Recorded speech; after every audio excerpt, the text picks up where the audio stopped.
In some cases, we might have qualitative predictors.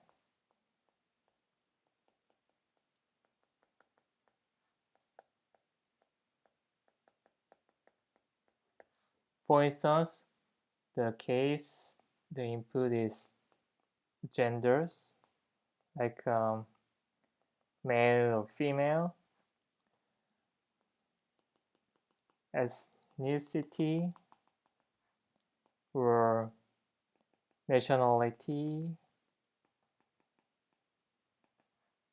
like Korea, Japan, China, Sweden,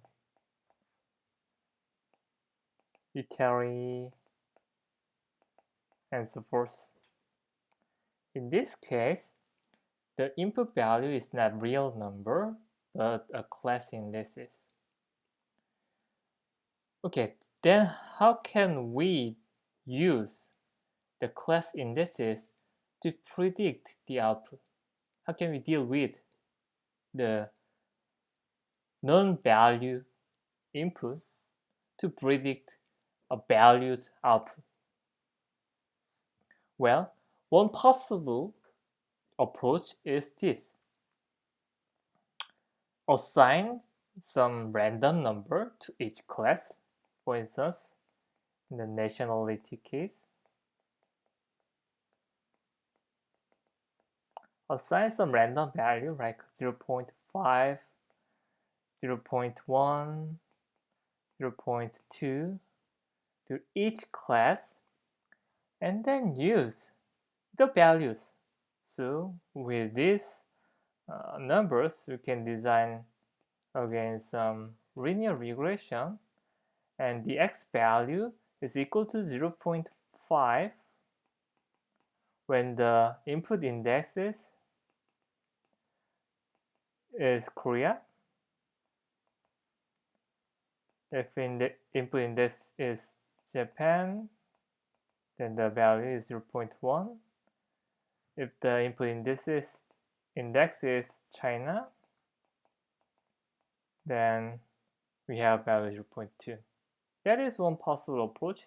And with this randomly assigned number, we can define RSS function again, and then we can find a beta 0 and beta 1 that minimize the RSS value.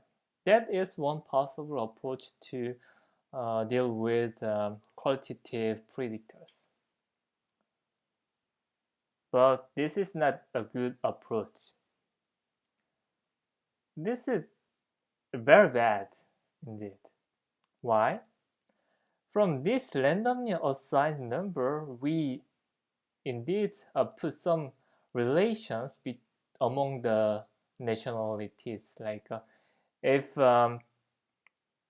whenever we select the beta 0 and beta 1, which value we assign to beta 0 and beta 1, the output of China nationality always in between Korean nationality and Japan nationality, because the China nationality value is 0.2, which is in between 0.1 and 0.5 Korea and Japan nationality value. We cannot make the nationality of China has the largest output value, or make the output of China nationality to the lowest output value. We cannot do that when you assign the value like this, 0.5, 0.1, and 0.2. So that is very, very critical problem, and we don't want to this kind of property. So actually, the qualitative predictors is not only appear for the input, but also appear for the output. So when the qualitative predictors, the output has qualitative values, then this is classification task, right? And in the classification task, I briefly explained the loss function for the classification function. And in that case, we usually use a log likelihood function and so on and so forth. And in that case, we usually assign the one-hot vector to each class index. For instance, 001 is for Korea, 010 for Japan, and 100 for China. And then compare this one-hot vector and the expected output probability vector.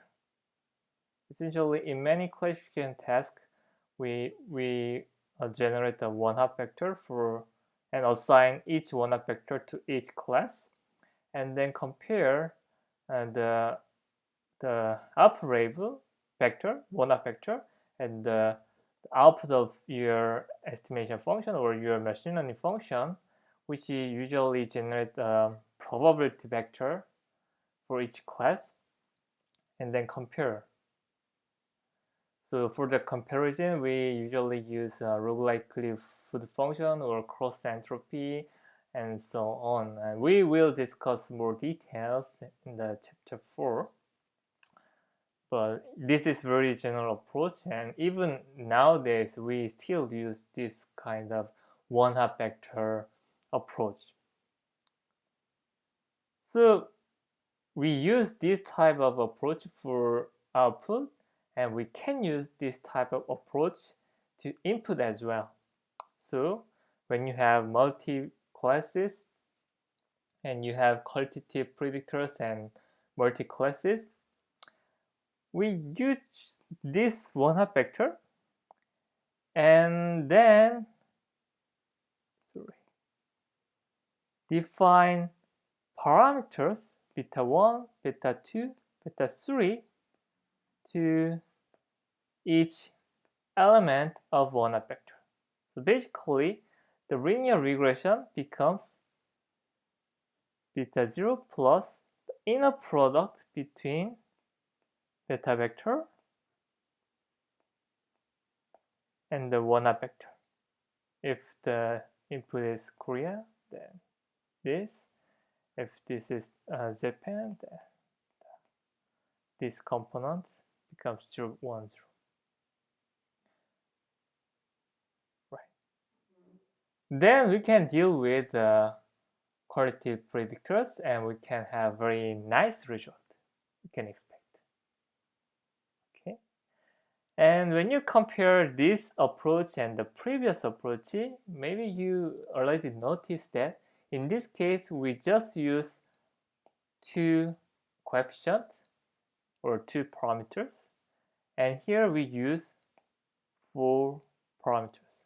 We have more degree of freedom.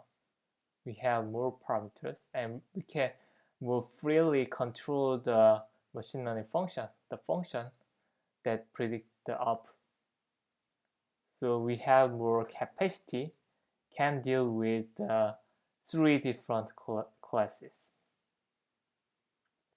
Okay, so that is very nice approach. So when you meet some qualitative predictors, some classes as input or output,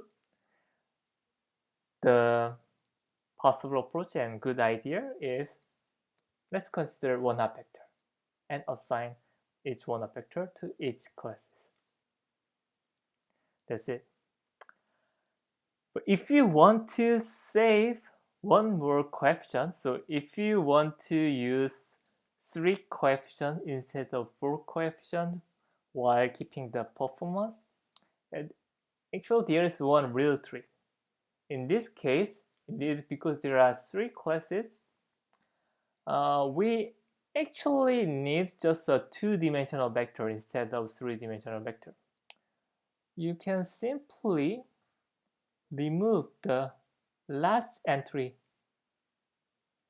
Still, we can separate, we can discriminate Korea vector and Japan vector and China vector because this is 0, 0, this is 0, 1, this is 1, 0. Since we remove the last piece, last entry, we don't need to use the beta 3. So in this case, we just need to use 3 coefficients. We just need to define 3 coefficients, and we still get the same result. Okay.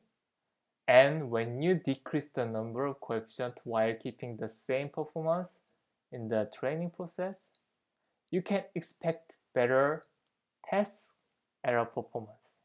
Because usually when you increase the number of parameters or coefficient, your overfitting probability also increase. Your generalization error will also increase. So when you decrease the number of parameters while keeping the same training error, you can expect better performance in terms of test